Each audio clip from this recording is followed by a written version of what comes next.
Okay, everybody, this is a 1980 white Autocar. I believe it was the last year for white before it was taken over by Volvo. I also believe it was the last year that they were built in Pennsylvania. Also, if you look over here to the side, you'll notice this is one of the lower cabs. I think after it was Volvo, I think the first year in 81 they had about a 4-inch platform and raised the cab up. Before this year there was some high cabs. As far as I know, it was just if you got an 8V92 they raised up the cab for some reason. Must be because of the V configuration. They had to get it up a little higher and it raised up the transmission, and then they had to get the cab higher, as far as I know. This Autocar is either a DK64 or a DC. We've done quite a bit of research and I haven't been able to find anybody that knows how to tell the difference. Obviously it's a 64, being a 6-wheeler with 2 drive axles, but other than that we don't know if it's a DC or a DK, and the plate in the truck's worn off. This truck is a Michigan Special.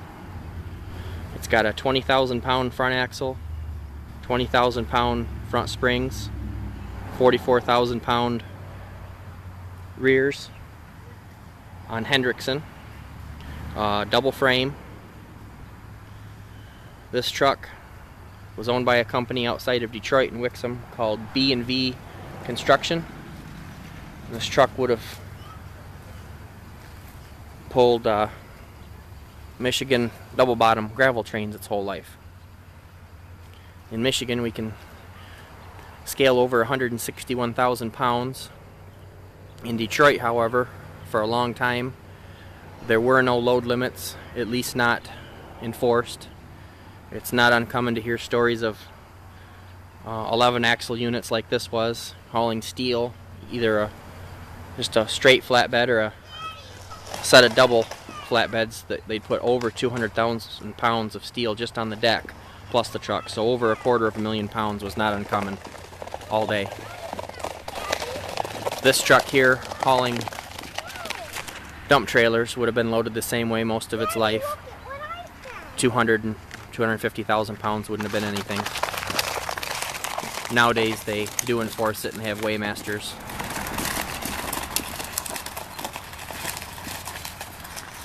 It's got 6-spoke wheels all around. It's got the typical Michigan style Autocar square fuel tank that holds 160 gallons.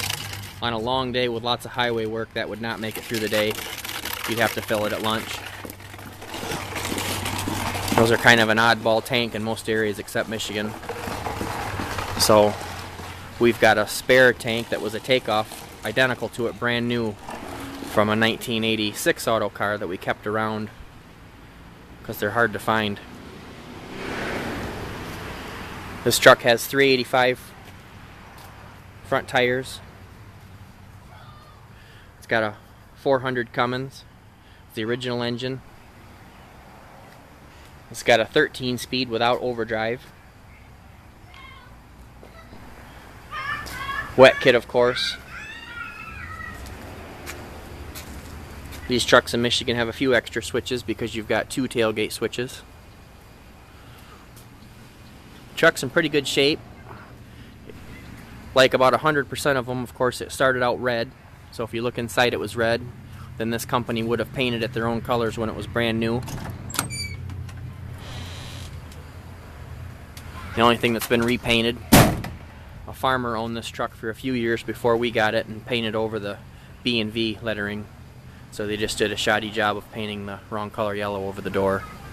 The only bad spots this truck has, which is unusual for an Autocar, that spot right there behind the lubrifiers going through. Usually these trucks rusted right through in the top of the cab very quickly. This has one other spot on the other side, on the passenger side at the bottom of the cab, you can see that's starting to go a little bit. But other than that, it's in exceptional condition. Most of these trucks that did this job in Michigan, a lot of them sat during the winter inside, and that obviously is what's kept this one good.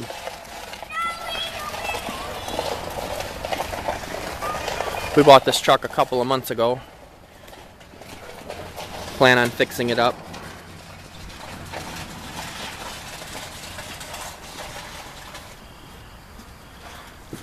Also, the farmer that had it painted the wheels all black. That's incorrect. This truck would have had yellow wheels to match. Matter of fact, where you can see where they've done repair and had the axles out where they've hit them with a hammer, there's yellow underneath. I don't know what color the rims would have been, but it would brighten it up a lot to not have the wheels all black.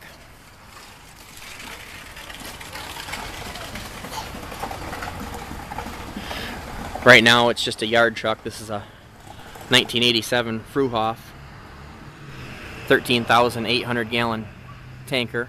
This hauled gasoline all its life for another company. We bought it. We've been using it to haul motor oil. In Michigan, most tankers have went from 8-axle tubes, straight tubes, and 8-axle double bottoms, which were outlawed, to these 6-axle tubes, because Michigan has a law different pertaining to gasoline that does not go by weight. It goes by quantity. The limit to haul of gasoline in Michigan is 13,400, and all you need is a 6-axle trailer, 9 axles total, to scale that. Very few companies haul just oil, so there's very few 7 or 8 axle tankers in Michigan anymore. They used to be all over the place. Those laws were put in effect sometime in the 80s. This tanker in particular, you can see we've started to take the old shell stripes off the side. We're going to give it an acid bath, paint all the wheels. Doesn't need anything mechanically. It's tip-top mechanically. It just needs a little cosmetic spruce up. This trailer in particular was bought by a company that was their first actual tube when they had to start switching over to straight tubes when they outlawed the doubles. So they ran this tanker for about 24 years, and the set of double bottoms that hauled gasoline still exist. It sits at a oil well for diesel fuel storage up north. It's kind of funny on this one, you'll notice you can't read the letter on this side, but I think it says 8. It said 8A. Even though it was a straight tube, they still referred to them as A and B, even though they couldn't use doubles anymore.